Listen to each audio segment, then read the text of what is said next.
Hey there YouTube, Apic, I'm back, and I hope you're enjoying the soothing sounds of Jill Puthrie's Mary song, or also known as Breath of Heaven. It's very well done. If you like his music, check out his links to the free Christmas music, good stuff. Yeah, so I got some super cool Atari pickups. My wife originally was going to give me these for Christmas, but she we kind of decided to give each other gifts, and she just didn't think it'd be fair if I got something and I didn't have anything for her. So start off with 5 Atari catalogs. That's pretty cool, pretty neat. This is all actually going to be Atari related. Some of the artwork, I guess with an Atari, you know, the games weren't really that highly graphical, so that is awesome.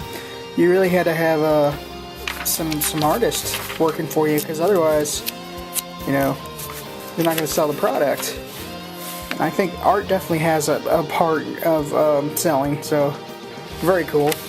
They're all the same, so that was kind of neat. Next up, Pac-Man. It's classic. Well, I'm not so much on the 2600, but you get where I'm going. Did I mention these were all Atari pickups? Anyways, Raiders of the Lost Ark. Another bombastic. I think this game's actually pretty good. Ice Hockey. This one's, the label's relatively decent shape on that one.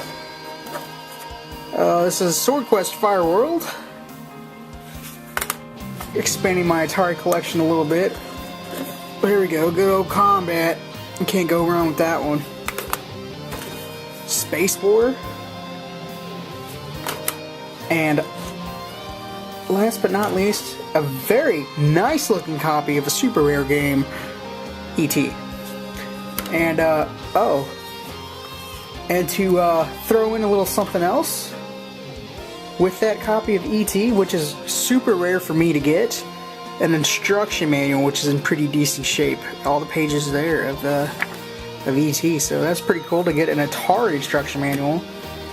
Also, I got an Atari Force mini comic. Pretty neat. And that whole stack was $2.99. She also got me 2 boxed Atari games for $2.99. One is complete, well, almost complete without the comic. Unfortunately, it's got a tear in the box, but it's Yar's Revenge. Still looks in pretty decent shape. Yeah, look at those graphics. Woo! What I really like about this one is really interesting is, where is it at? Is it this one? Oh, here, this is crazy to think about. This special feature has a little teddy bear. It says this game program contains additional versions for younger children. So, I don't really know how graphical crazy that can get, but I guess this was the Grand Theft Auto back in the day. She got that for $2.99. Oh, that first stack of games, there wasn't a price on them, so they gave them to her for $1.99, which I thought was really decent.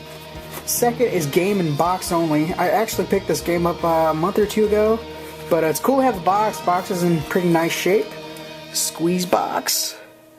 That is just a cool graphic, really cool. And the game actually looks pretty graphical, so, well, at least the criminal guy does. And she got that one for $2.99. And this was $5.99. An Atari case. Unfortunately, it's got a little slit in it there, but nevertheless, oh, somebody loves me. It's jam-packed of goodies inside. Woo! I put all the games in here I've never heard of, or I thought that might have been rare. If anybody knows anything about these games, please don't hesitate to let me know about it. First one up, Brainstorming.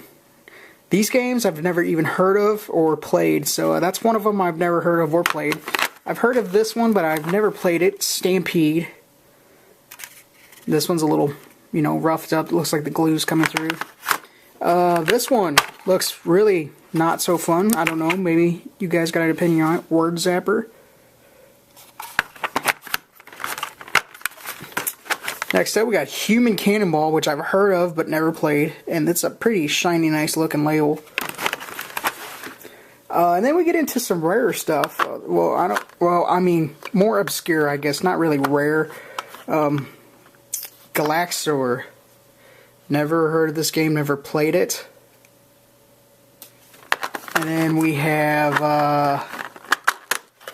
let's see what we got here. Oh, this was kind of interesting. Journey, the Escape, which is, I found out, it's, you know, from the actual band Journey. I mean, it's, you know, it was advertised with them in some advertisements, so I thought that was kind of unique.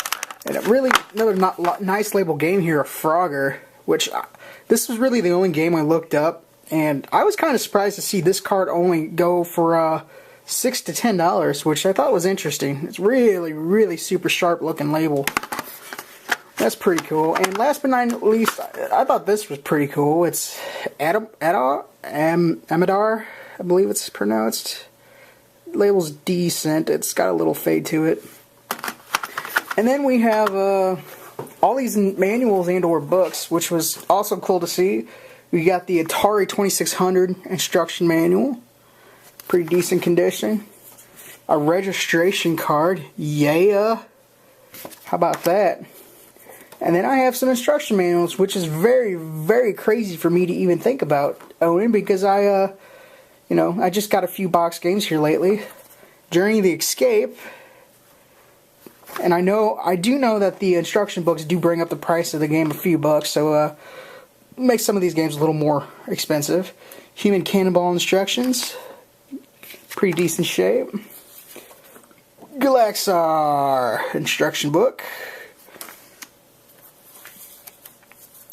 We also have the Frogger instruction book. It's got a little bend in it, and a little itty bitty tear down there, but overall pretty decent shape. This completes my copy of Yar's Revenge. Really decent looking book again. Little crease down there, but someday I'm going to have an awesome display of instruction books for games. And which I thought, oh, here's Word Zapper. Right before I was about to say, pretty decent shape on that one. I thought this was unique to see the book to this one, because I've never heard of the game. Well, I can't even pronounce that for crap. Amadar, if that's how you pronounce it. And last but not least, if you guys remember a few weeks ago, this is the kicker to this whole pickup she got me for Christmas, but I got a little early. I picked up a boxed copy of Vanguard that had Vanguard and the box and, what was it? That food game, I can't remember what it's called, where you're the big mouth and eat everything. But she found me the Vanguard instruction book that goes along, so I got a complete copy of Vanguard in the box now too. And with that being said, she was actually at the same store that I was at, thrift store, and she found this stuff, and I happened to get the only boxed game that she missed. And I asked her, well, where did you find this stuff? And she said, by the books. And I said, that's pretty funny, because that's where I found the only copy of Vanguard, or the only Atari game there. So till next time, guys, thanks for watching. Super Atari collection building this weekend. 8-Bit Goomba out.